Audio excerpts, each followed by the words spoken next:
So I'll have you begin by introducing yourself, and then I'll have Courtney do the same thing. Okay, my name is Minister King X. I'm a returning citizen.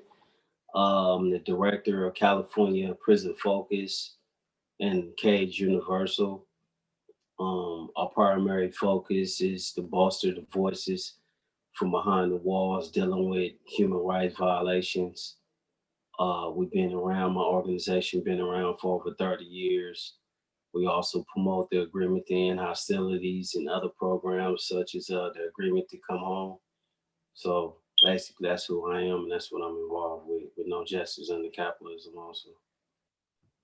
Okay, great. Thank you. Courtney?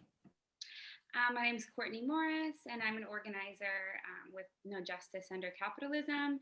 And I also just want to clarify for some folks that may not have that understanding that when Minister King says that he's a returning citizen, it means that he is returning from imprisonment.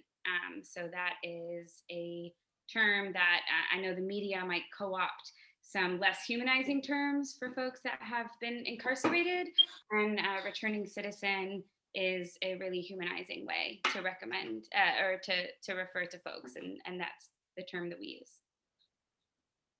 Thank you. And also for people who haven't listened to our other interviews or heard them or watched them, we always say incarcerated as the term and not another term that could be, as you said, less humanizing.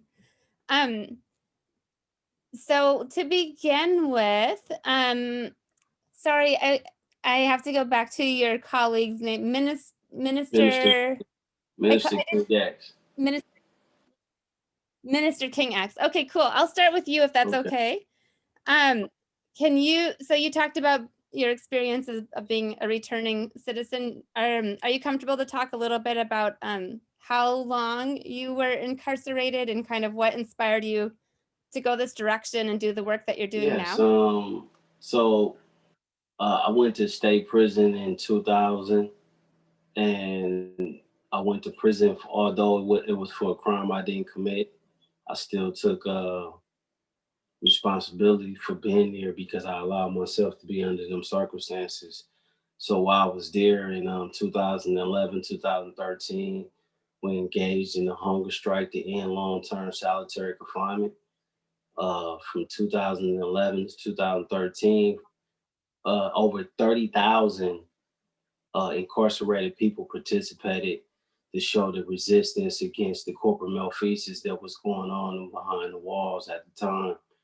And so I was empowered during that time to not only fight for myself, but fight for others alike who at the time really didn't know what was going on.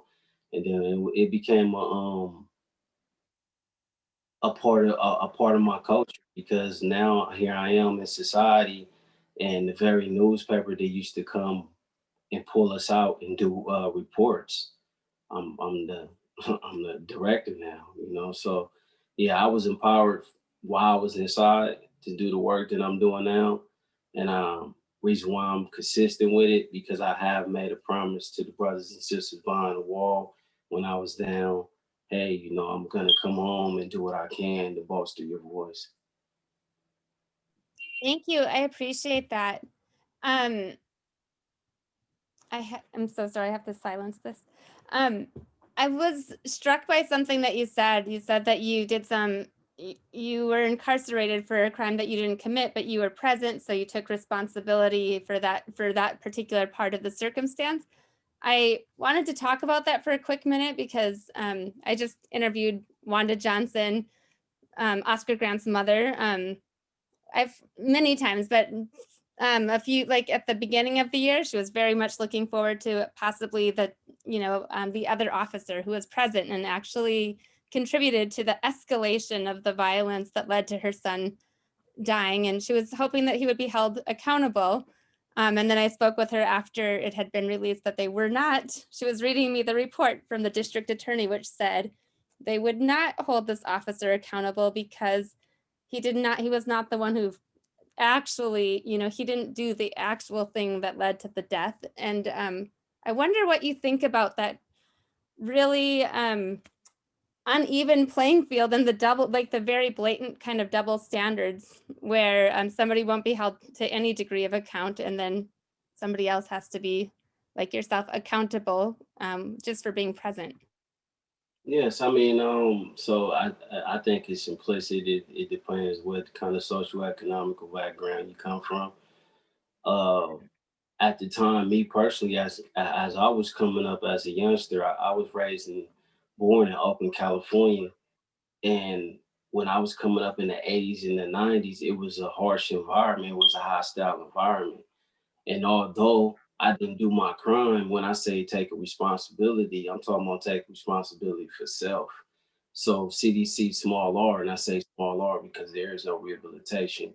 The journey to freedom begins within. So I had to look in the mirror and realize that this toxic environment that I was around, did I really want to be there? So many a times in solitary confinement, you'll be around elders who have been there for 10, 20, 30, 40 years, and they'll give you a book.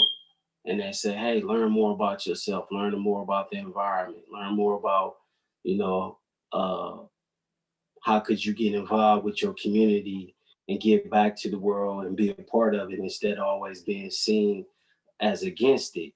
So I didn't have time to unpackage the reality that, hey, when I come back home into society, it's gonna be a poor me because I know I'm gonna come home to a culture shock. I already knew that. So to see somebody like an officer in the Oscar Grant situation, it's harsh because we already know that the laws, when we talk about the new Jim Crow, right? We know the laws are made for a particular class of people. And I'm not even just talking about race. We could be talking going from the proletarian lumping class or whatnot. But if you don't have economics in this world, that's how it's gonna be. And how I look at a situation with the Oscar Grant situation, it was obvious, it was implicit that this person should have been held accountable. But on the other hand, I don't really want to overspeak in that situation because I know they're trying to open the case, but it's kind of harsh, it kind of got me tongue tied on that one because I know the Oscar Grant, we just scream Oscar justice for Oscar Grant all the time, and it's more Oscar Grants in this world every day. We just experienced it with George Floyd. We experienced it with various people, and the system is stacked. So we go behind the pandemic. Mass incarceration is real. Indefinite sentencing is real. LWOP is real, but no officer. We haven't seen an officer get LWOP. So I think that's a deeper conversation, and I send my regards out to the grant from the Oscar Grant family, and we stand in solidarity with them. Yeah. Well, and I think the thing that's shifting just a tiny bit is, at least in the Floyd case, the other officers were held accountable. But I just was struck by like you looking at the situation and saying, okay, well, I was present and here's the ownership I take. And I'm not seeing that even self-accountability reflected with people of maybe different socioeconomic classes or different levels of privilege. And so I just thought that you had a rich perspective to offer. So I appreciate you speaking on that a little bit. Let's pivot a little bit just to make sure we have enough time for everything and talk about what's going on this weekend and why that's important. Courtney, if you're okay, we'll stick with Minister King X for a little bit, then we'll pivot over to you. Is that cool? Of course, yeah. Cool. So do you want to talk about what's happening this weekend? Yeah, so this weekend on the 31st, this Sunday, we're gonna go out and we're gonna be demanding mass releases due to COVID. There's been over 180 some deaths in CDC small r, and the negligence starts there at the governor's house because I could say in early March when the pandemic had hit in 2020, California Prison Focus and various other organizations, we put the governor's office on fair and constructive notice with illicit demands. and they have a certain amount of time to respond. And they refuse to respond. And when I say fair and constructive notice, what I mean is you have men and women who've been incarcerated for 30 or 40 years, they're elderly, and they have compromised health conditions. And when it went on deaf ears, now you have the families and other communities going out, whether you in front of the governor's house, and we saying, hey, with some of these people this didn't survive the pandemic, uh, you still not doing nothing. So that's what we're going out there this Sunday to protest the inhumane treatment of the incarcerated people's lives. And the message here is, no more, because the community itself is saying, hey, how could you say that you're a governor for the people, but here's the people speaking. The government, I should say, is nothing without the populace that follows it. Thank you. I appreciate that. And I probably have a few other questions for you about some of the things that you were sharing earlier, but I'm going to come to Courtney to see what would you like to add about this weekend's event, Courtney? Yeah, so we will be gathering at 2777 Middle Harbor Road, which is at Shoreline Park in West Oakland, within the port of West Oakland. We'll be gathering at 11 a.m. No Justice Under Capitalism has collaborated with Critical Resistance and Courage, which stands for Communities United for Restorative Youth Justice, to organize this demonstration. And our demand is mass releases. We are currently at 192 deaths that have occurred within the California state prison system. At this point, nearly half of the entire incarcerated population has had COVID. The average age of those who have died of COVID is 63 years old. So these are our grandfathers, these are our fathers, our uncles. Almost 80% of those who died had a disability, and over 70% were people of color. 49 of them were due for release or were eligible for parole in 2021. And so that is a huge, significant number of folks. But regardless, none of them had a death sentence, but they were given a death sentence because you are twice as likely to die in prison from COVID than in the general population. And that is because of inhumane infrastructure. That is because we have become so habituated to stuffing poor Black and brown people in our prisons due to systemically racist policies. And that is unacceptable. And you know, 1 out of every 4 people in California in prison is 50 years old or higher. So that's 25% of the prison population is this huge aging population. But the average age of those who died is 63 years old, which is very disproportionate to the population. And so we are demanding mass releases. Governor Newsom is really the person that we're sending a message to with this demonstration to say that we hold you accountable. You know, we witnessed this great public outcry as Trump rushed these federal executions of incredibly highly debatable cases. And our message to Newsom is, we hold you equally accountable. When people are dying, when our community is dying behind prison lines due to criminal medical negligence at the hands of the state, that is a state execution by COVID-19. It was spread due to botched transfers at a time when the entire state was shut down. A report from the Office of the Inspector General in October of last year stated that 23 of 35 prisons were routinely not following guidelines, including wearing masks. They've done nothing to social distance incarcerated people, and they have been found guilty of deliberate indifference in court filings. They have been found guilty of being in violation of the Eighth Amendment, no cruel and unusual punishment.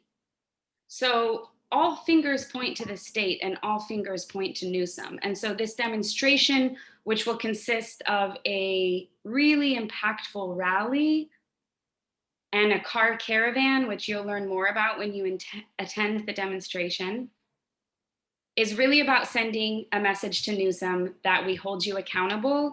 We want our grandfathers, our grandmothers, our mothers and fathers, our siblings home. And he has that ability to prevent future deaths. So his legacy can be that of thousands of deaths, or it can be that of standing on the right side of history. And that's the message that we really want to send this weekend. Courtney, thank you. And thanks for giving the statistic updates and kind of breaking it down. I think that's really helpful. And it's heartening that the fight continues. And what is disheartening is that I've been speaking with you since summertime. And before that, I was talking with another person from the organization from March until you stepped in.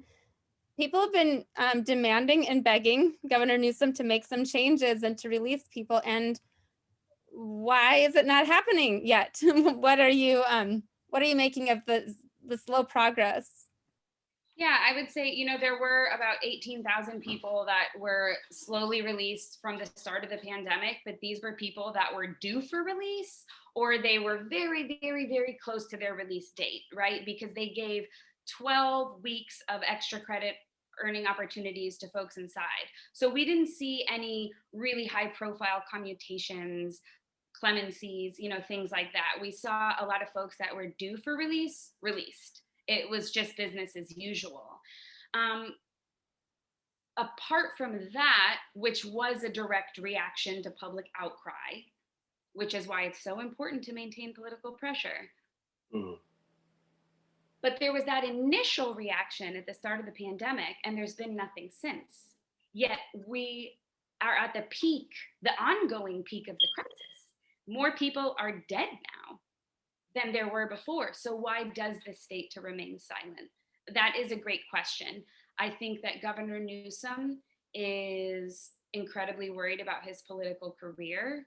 Democrats learned, back in the era of Willie Horton, that they could potentially lose votes if they act on the side of justice when you have so many folks who are contributing to the fear mongering and misconceptions in the media. Prison is big business. You have over 30,000 people working for CDCR. You have one of the most powerful unions in California, which is CCPOA, the California Coalition, Peace Officers Association. And you have a $16 billion budget. And we have firefighters, and we have people who are doing corporate labor, right? The list goes on. Exactly. So I think that there are a number, all of these are pegs in the wheel of the prison industrial complex. So it's what we know is a racist, classist system at its core. But there's a lot of money tied into it. And our plea to Governor Newsom is, do not make this about business. This is not business as usual. There are lives on the line, and it's time for you to do the right thing. With such a big aging prison, we're calling for mass releases, but with such a big aging prison population, this would be categorically the easiest group to liberate and allow early releases. A lot of these folks have been inside since they're 18 years old. They're now in their 60s and 70s. Minister King can tell you about a lot of his elders dear to his heart that he met inside. They've had strokes, they've survived COVID, they walk with canes, and your recidivism rate after the age of 55 is nearly zero. It's 4%. This would be such an easy release. Thank you. So what would you like to talk a little bit about some of the things that Courtney has spoken about, Minister King X? I'm interested in your take on the prison industrial complex, because you were right there in the thick of it and had a firsthand experience, and also some of the observations that you might have had, or things that you spoke about, some of the things you had, some of the rich encounters you had with elders, but Anything else you'd like to add in that regard? Yeah, so as we know it, I say it's implicit. Prison has always been a humanitarian crisis. And I mean, when we think of COVID-19, it's just another tool for torture for the slave owners. So this is why we calling for mass release to save lives. So I want to back up. So in 2011, 2013, you have these principal negotiators that was advocating for others alike, not just for themselves, for a class, all class prisoners to come out of solitary confinement. And when they came out of solitary confinement, they developed these programs. So when you get these programs, you get a certificate and then you be ready to go home. Well, these principal thinkers are still incarcerated and they grew old. You have men like Paul Jones. You have men like Chip Fitzgerald. Paul Jones been incarcerated for 51 years. That's torture. So this is what the prison industrial slave complex don't talk about. They don't talk about the peace programs, the agreement to end hostilities, peacemakers. They don't talk about the parenting programs that they established, alternative violence. So they paint this brush of the worst of the worst. But when it's time for them to go to board, they have a false RVR 115. And this is saving them money. So they tell Sacramento, hey, we need overtime pay because we got a violent yard or whatnot. But a lot of times they sabotage programs. And then when we petition the acts for any type of fair treatment, whatnot, we're just objectively subjected to inhumane treatment and we're treated less than human. So that's what I mean by taking responsibility, because you become, when you realize you're part of a community and you parallel your actions from prison to society. So now here I am in society, and part of my responsibility is to look at the Oscar Grant family as my family. Part of my responsibility is to come out here and see others alike in my coalition that's standing in solidarity against this injustice. So yeah, I think it started at the superior court level. When you go to the superior court level and they're getting railroaded, and then when you come inside the prison system, you only have a year to appeal your case. Now you lost in the system. You don't have a lawyer. You don't have no type of real support. And these men and women get lost in the system. They grow old, and it's like out of sight, out of mind. That's the old saying. So they forget about them, and people tend to leave them for dead. Now we have a pandemic, and again, COVID-19 is just another tool of torture for the slave owners. We already knew we was dealing with mass incarceration. We already knew we was dealing with use of force in prison. You could go back to, I remember a time in Pelican Bay where it was a guy, they put him in hot water, put him in scalding hot water. And this was a person that was dealing with who was mentally decompensating. So these are the things that they don't talk about in public. So this is the nasty, the ugliness of CDC small law. But the other beautiful part is you have incarcerated people who are coming together, are saying, hey, we're ending all the hostilities. We're getting involved with the programs inside. We're reaching out to the community. And when we come out, I'm a prime example of somebody, I'm not involved with crimes. I'm not involved with no type of gangs. All the narrative that they put on us, the worst of the worst, that is just not true. How could it be true? And furthermore, it's saving us, society, the public money when you letting elders go home, because otherwise they're sick. You keeping them in there for $75,000 to $100,000 a year versus putting them in a reentry home or letting their family take care of them. They're not a threat. You got Satawa, Ronnie Dewberry, Satawa Natamu Jama. He was one of the key negotiators of the hunger strike. This man had a stroke. He survived COVID, and he's in the wheelchair. But they still got him in prison. They still got him in the hospital. And it's like, come on, that's past inhumane. And when we say, my colleague talk about inhumane conditions, when we talk about cruel and unusual punishment, and when I say indefinite sentencing Is genocide, this is what I mean. Here it is, you have indefinite sentence, indeterminate sentence that never end. So you had these people who grow old from an indeterminate sentence, but yet and still, there's no due process when they go to board. And then when they 60 or 70 years old, there's no reform of law. It's elder abuse. And they have CDC, small R, have policy and procedures that they're supposed to follow. 1170, 1347. They're not following this. Now, it's good that we have progressive DAs coming out and saying, okay, no more Gascon and others alike. But the bigger question is, why would you leave these men and women incarcerated at the age of 70, 80, 60, 70, 80 years old? So that just right there, it shows no respect for humanity. And that's what we're here for. You know, our fight is for shared humanity. I have a couple more questions for you. So thank you for all of that. One of the things that you said, coupled with what Courtney was speaking about regarding fear mongering, it made me recall one of Governor Newsom's press conferences, COVID press conferences that he did probably in summer, where he really used fear mongering tactics, where he said, we're going to let out some people, we can't let out everybody. And he described this very gruesome, exaggerate, like probably the worst case he could have even thought of. Like, I don't even, and it was like this horrible thing about a child being murdered. And it was a perfect example of fear mongering.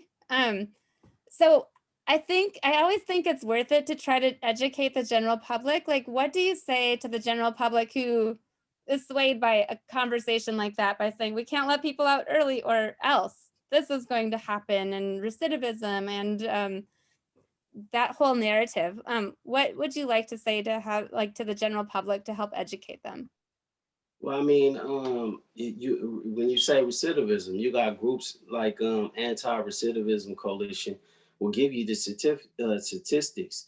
You got groups like, again, Prison Focus, All of Us or None. They give you the statistics that, no, it's not true. Majority lifers, people with life without, after being incarcerated for so long, they come home. And I can pinpoint so many examples. You have Paul Red, who was in solitary confinement.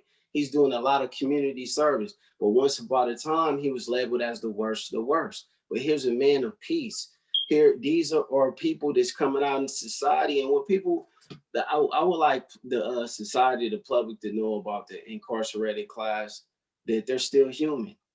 And not only that, but I say that humbly and respectfully, that there's still morals and etiquette, meaning that we believe that certain things are heinous, so we don't participate in certain things. So when you have isolated incidents, but again, the fear mongers, they take it and they attach it one incident, one isolated incident, and say, okay, here's a 3-strike situation, right?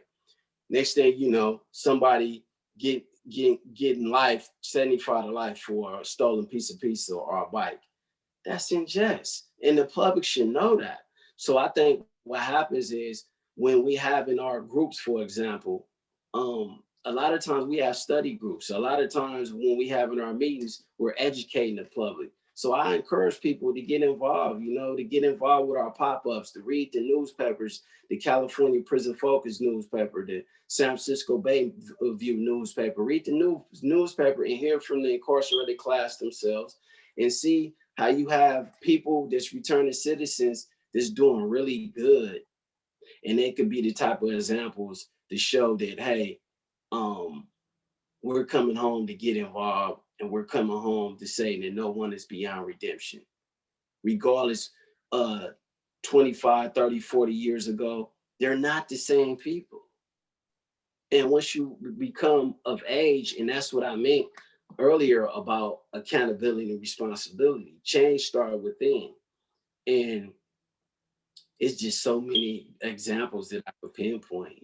There's a lot of movement building around redemption. Around, you have a lot of people that's victims themselves that's coming out, and they're even saying, hold on, CDC saying that we're supposed to get a restitution. Let's go to that. These men and women are paying their restitution maybe through 15 cents an hour through slave labor. No doubt they're paying their debt to society, whatever crime or whatnot. But when they go to the kitchen and get 13 cents an hour and they're losing 55% of whatever income they getting, and a lot of times it be from their family. And CDC small r, they're not supposed to accept donations, but still they take 55% from them and they say, okay, this is for the restitution. But I've personally talked to grieving mothers. I personally talked to some of the people that was victims who said they haven't even received none of the restitution. So it's like a money grab, and it's always a finger pointed at another finger, but getting caught with your hand in the cookie jar at the same time. So I think to combat all this, the people out here in society, we should have more panel discussions. We should learn from each other. We should hear each other out. And I think what comes out of that, we should establish a strategic community release board. A strategic community release board will allow us, the community, the youth, the law students, the professors, the local businessmen and women, the clergymen and women, the mosques, the churches, the people, to gain the power and say no more. And we could sit in them hearings before they make a decision and ask for some type of feasible policy and procedure that we can live with. Because right now, nobody can live with COVID-19 coupled with an indefinite sentence. Thank you. And I can see we're running out of time, so I'm going to squeeze in as much as I can. I'll keep you I'll try to squeeze it all into 7 minutes or less. By the way, Courtney's going to be on a panel in March, so maybe we should, if you happen to be free, she can bring you along, or we can invite you as well. I think your perspective is really rich, so thank you. But I also, so you know that we've all been, the whole state of California for the most part was under shelter in place rules, and then it was like suddenly lifted, and there is a narrative that perhaps the business community, that maybe the governor caved because of the business community pressures. There's even a narrative that the calculation to decide about the number of hospital beds that was available, they used a different formula to come up with a number that would allow them to do the thing they needed to do. So I wanted to say, like, I got a pretty clear idea of what Courtney wants to say to Governor Newsom. What would you like to say to him if you had his ear about kind of the discrepancy and what your expectations are? What would you say? Well, I'll describe to the governor that there's no justice under capitalism because of mass incarceration. There's no justice under capitalism because you have elders who have suffered ailment, who have compromised conditions, and they're still incarcerated for after 50 years. Chip Fitzgerald, Paul Jones.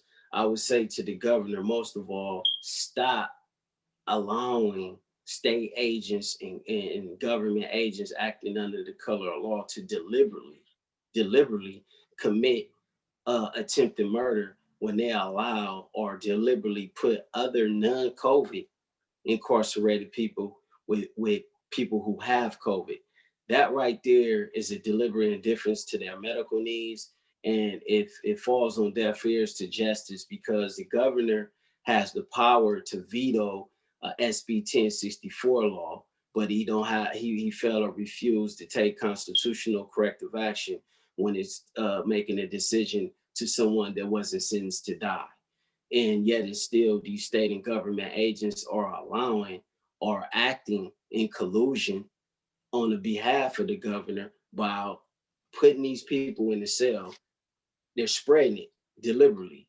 So now we come back here into society and they say, okay, we want to do mass vaccines. Some of the incarcerated class are saying we don't want to take the vaccine, and then you not have another class that's saying yes, we do want to take it. So it's a split, but it go back to the fear mongering in society, and then the narrative that's imposed up on the incarcerated class because they don't have trust into the government who's supposed to be serving them with justice.